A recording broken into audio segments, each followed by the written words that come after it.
সর্বশেষ যে লোকটা জান্নাতে যাবে তাকে আল্লাহ তাআলা জাহান্নামের আগুনে পোড়াতে পোড়াতে ছাই বানিয়ে ফেলবে। আল্লাহ বলবেন, জিব্রাইল যাও একটু দেখো, একটা মাত্র সেজদা দিয়েছে আমাকে, এরকম কাউরে পাওয়া যায় কিনা। বাটি চালান দিয়ে দেখো পাওয়া যায় কিনা।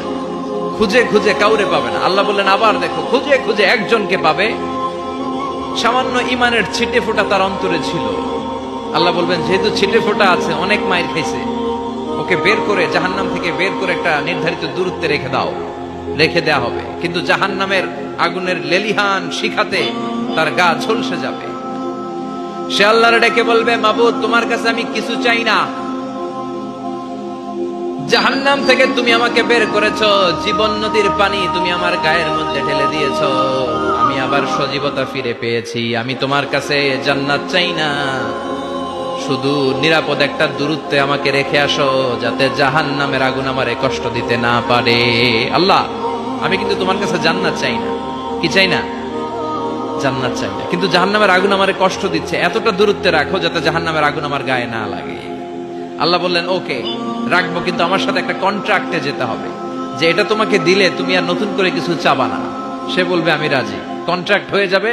আল্লাহ জিব্রাইলকে বলবেন, যাও এমন দূরত্বে রাখো যাতে জাহান্নামের আগুন ওরে কষ্ট না দেয়। রেখে আসা হবে, অনেক দিন সে ওখানে আনন্দে থাকবে, আল্লাহ শুকরিয়া করবে। সে মনে মনে বলবে, বেঁচে গিয়েছি, আমি বেঁচে গিয়েছি, জীবনে আর কিছু চাই না, জাহান্নাম থেকে আমি বেঁচে গিয়েছি।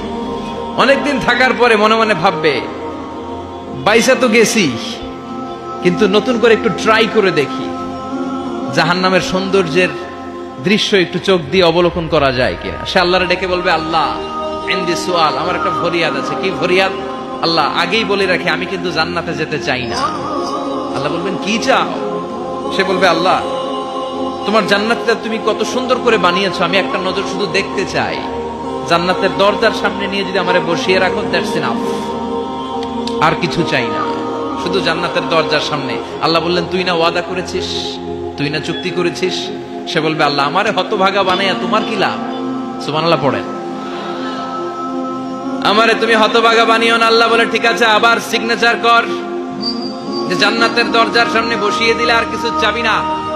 সে সিগনেচার করে বলে, আমি চাবো না। আল্লাহ বললেন, জিব্রাইল বেচারারে ধরে জান্নাতের গেটের সামনে বসায় দে। এবার জান্নাতের গেটের সামনে বসে বসে জান্নাতের সৌন্দর্য দেখা শুরু করবে। সুবহানাল্লাহ। এমন সৌন্দর্য যেটা চোখ দিয়ে কেউ দেখে নাই, কান দিয়ে শোনে নাই। ওই সৌন্দর্য চোখে দেখে, কান দিয়ে আওয়াজ শোনে, মাগার ভোগ করতে পারে না। অন্তরে জ্বালা আছে না নাই? এয়ার কন্ডিশনের রুমে ঢুকতে না পারলেও, এয়ার কন্ডিশনের রুমের দরজার বাইরে দাঁড়ালো, এয়ার কন্ডিশনের রুমের একটা ঠান্ডা বাতাস গায়ে লাগে না? কথা বলেন। ও যখন জান্নাতের দরজার সামনে দাঁড়াবে, ওর গায়েও এরকম জান্নাতের ঠান্ডা বাতাসের হিমেল ছোঁয়া গাটাকে শীতল করে দিবে। ওই শীতল হয়ে যাওয়ার পরে আর তো সহ্য হবে না, আবার আল্লাহরে ডাকবে। মনে মনে ভাববে, আর একটু ট্রাই করি না, দোষ কি, আস্তে আস্তে অনেক দূর তো আগাইছি। সুবহানাল্লাহ কইবেন না? এবার আল্লাহরে বলবে, আল্লাহ ইনদি সুআল, আল্লাহ তুমি যদি কোনো বিষয়ে নতুন করে ডিসিশন নাও, তোমারে জিজ্ঞেস করার মতো কি কেউ আছে? আল্লাহ বলে, না, আমি তো সব রাজার বড় রাজা, মহারাজা, আমার উপরে তো কারো কথা চলে না। ওই হতভাগা লোকটা বলবে, আল্লাহ এত সুন্দর জান্নাত তুমি বানালাম, চোখ দিয়ে সৌন্দর্য দেখি, কান দিয়ে আওয়াজগুলো শুনি, হুর আর গেলমান হেঁটে বেড়ায়, এত সুন্দর জান্নাত চোখ দিয়ে দেখি, ঢুকতে পারি না, আমারে কষ্ট দিয়ে তোমার কি লাভ? ও আল্লাহ, আমারে তুমি মাফ করে দাও, জান্নাতের চিপার মধ্যে এক কর্নারে তুমি একটু আমারে জায়গা করে দাও।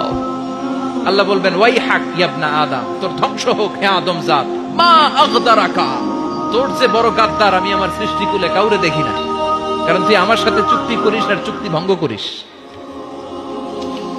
আল্লাহর রহমতের দরিয়ায় তখন জোশ খেলে যাবে, ওর আকুতি মিনতি চাহনি আল্লাহর রহমতের দরিয়ার মধ্যে জোশ লাগিয়ে দিবে।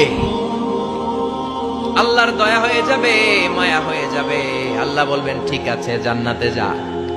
লোকটা এবার এক দৌড়ে জান্নাতের ভিতরে ঢুকে যাবে। লোকটার দৌড় দেখে আবার লোকটারে আল্লাহ ডেকে বলবে, একটু দাঁড়া, একটু দাঁড়া, জান্নাত তো দিছি, তো দৌড় দিলি কেন? সুবহানাল্লাহ কইবেন না? লোকটি বলবে, আল্লাহ প্ল্যান তো আমি কম করি নাই, এত চেষ্টার ফলে আমি আসতে পারছি, আবার যদি তুমি বাইর করে দাও, এই জন্য এক দৌড়ে এমন চিপার মধ্যে লুকামো যাতে তুমি আমার না দেখো।